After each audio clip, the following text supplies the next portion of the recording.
Now, when companies think about communication or about promotions or communications, they typically think of two sort of strategies or approaches. One is called push and one is called pull.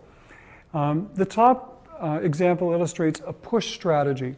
This is where the marketing promotion activities are sort of geared or targeted towards members of the distribution channel. So the marketing, for example, the producer will use marketing activities directed towards the wholesaler, and the wholesaler will use marketing activities directed towards, or promotion activities, sorry, directed towards the retailer, and they'll sort of push the product up through the distribution channel. So you'll have salespeople and advertising and incentives all trying to push the product up to the consumer.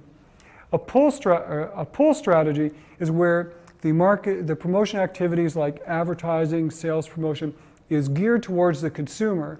That creates a demand for the consumer, and the consumer will then request the product be moved up through the distribution channel.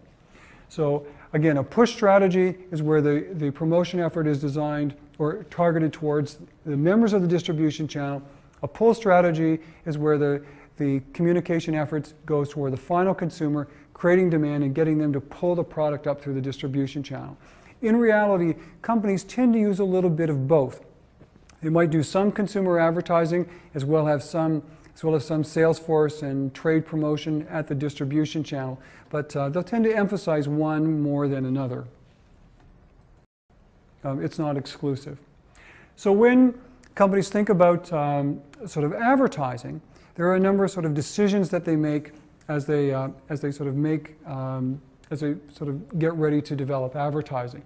So the first thing they'll do is they'll set their objectives. Again, remember, it's a model of communication. So what it is that they want to accomplish. They'll then turn around and set a budget for that. And there are sort of several methods that you can read about in the textbook that has to do with setting budgets. They then decide on the message that they want to communicate, the medium that the communication is going to come through, and then they'll evaluate it by looking at the impact on sales or some sort of research that may sort of measure consumer beliefs or changes in attitudes, something like that, and that sort of goes back through. So it is sort of a sophisticated planning process that's part of designing advertising. So let's take a little bit of a harder look at advertising, and particularly developing the message and the media. And so there's a number of different execution styles or ways that advertising can be structured.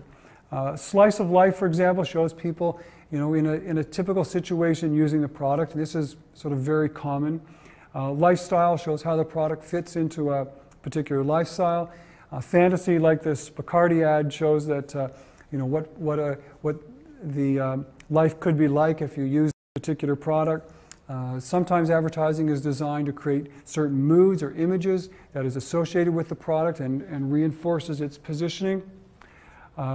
Sometimes music is used and jingles to try to make it memorable. And you might think about some of the soft drink jingles that have been used in the past to try to create or support certain positioning of the product. Using personality symbols like Tony the Tiger or the Green Giant. Technical expertise, perhaps showing how the company has certain expertise in making this, German engineering for this particular car, or the fact that they've spent a lot of time, developing the great